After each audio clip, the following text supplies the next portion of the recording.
आज़ादी के 75वें वर्ष पर अमृत महोत्सव का आयोजन किया गया। पूरे देश में अमृत महोत्सव मनाया जा रहा है। अब ऐसे में भगवान रामलला के मंदिर में पूरे परिसर में तिरंगा झंडा लगाया गया है। जहां भगवान रामलला विराजमान थे टेंट में, वहां पर एक पताका फहराया गया।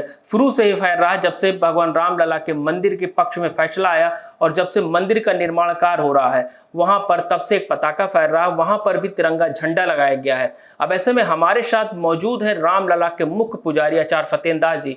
हम उन्हीं से जानेंगे कि किस तरह से पूरा जो राम जन्मभूमि परिसर है पूरा तिरंगामय हो गया है। महाराज जी, 500 वर्षों बाद फैसला आया और अब किस तरह से पूरे परिसर में तिरंगा झंडा फहराया जा रहा है? एक समय ऐसा रहा कि रामलला त्रिपाल में रहे, हम कोई भी कार्य नया नहीं कर सकते थे। चाहते हुए कि स्वतंत्रता दिवस पर हम तिरंगा लगा दें, लेकिन नहीं लगा सकते थे। सब कुछ परमिशन रिसीवर से लेना पड़ता था और रिसीवर को कोर्ट से लेना पड़ता था। आज वही परिसर है जहाँ पर आदेश होने के बाद में भव्य मंदिर बन रहा है और साथ ही साथ पूरे परिसर में यह तिरंगा झंडा लगाया गया है।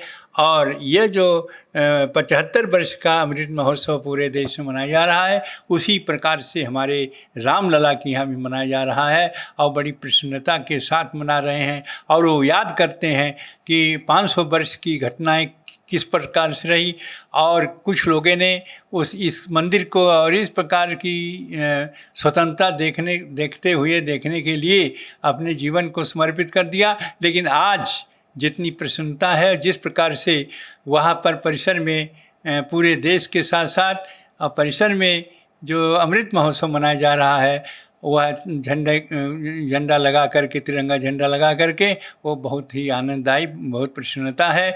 और यह प्रसन्नता याद कराता है कि जब त्रिपाल में रहे और रिसीवर के अधिकार में रहे तो वह कोई भी कार्य नहीं होता था, कोर्ट से आदेश लेना पड़ता था। आज की स्वतंत्रता, इतना आनंद आया वहाँ भक्तों को देख करके झंडा और भक्त के दर्शन और उनके दर्शन करके रामलला का बहुत ही विभोर, बहुत सी आनंदित हुए। इसलिए ये जो अमृत महोत्सव पूरे देश में मनाया जा रहा है, उसी प्रकार से रामलला के परिसर में भी मनाया जा रहा है। महाराज जी, जो रामलला के दर्शन करने वाले श्रद्धालु हैं, वो किस तरह से खुशियां व्यक्त कर रहे हैं? बहुत अच्छा, बहुत सुंदर कर रहे हैं।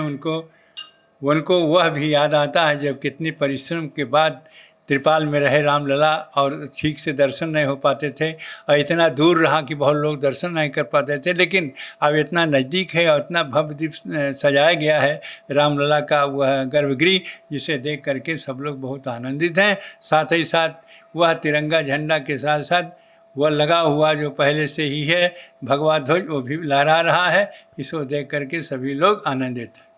तो आपने सुना रामलला के मुख्य पुजारी आचार्य फतेंद्र दास जी का साफ कहना है कि एक तरफ भगवा झंडा फहरा रहा है, लहरा रहा है और साथ ही साथ पताका फहरा रहे हैं, तिरंगा झंडा वहां पे लगा दिया गया और पूरे हर्षोल्लास के साथ राम जन्मभूमि परिसर में तिरंगा झंडा लगाया गया है। लोगों में खुशियां साफ दिखाई दे रहे हैं, क्योंकि 500 वर्षों की लड़ाई के बाद मंदिर का निर्माण कार्य हो रहा है। ऐसे में जब किसी भी प्रकार की कोई भी कार्यक्रम राम जन्मभूमि परिसर में पहले करने पड़ते थे, उनको रिसीवर से परमिशन लेना पड़ता था। लेकिन अब जो फैसला आने के बाद, मंदिर निर्माण के बाद, अब किसी भी प्रकार की कोई परमिशन नहीं लेनी पड़ती है। किसी पर तिरंगा लगाना हो या कोई अन्य कार्यक्रम करना हो, जिसको लेकर के संत समाज में पूरी तरह से उत्साह है। रामलला के मुख्य पुजारी फतेंद्र दास जी ने साफ कहा है कि 500 वर्षों की लड़ाई अब साफ दिखाई दे रही है, क्योंकि मंदिर का निर्माण कार्य चल रहा है और संतों में और आम जनमानस में खुशी का माहौल बना हुआ है। अयोध्या से एबीपी गंगा के लिए ऋषि गुप्ता।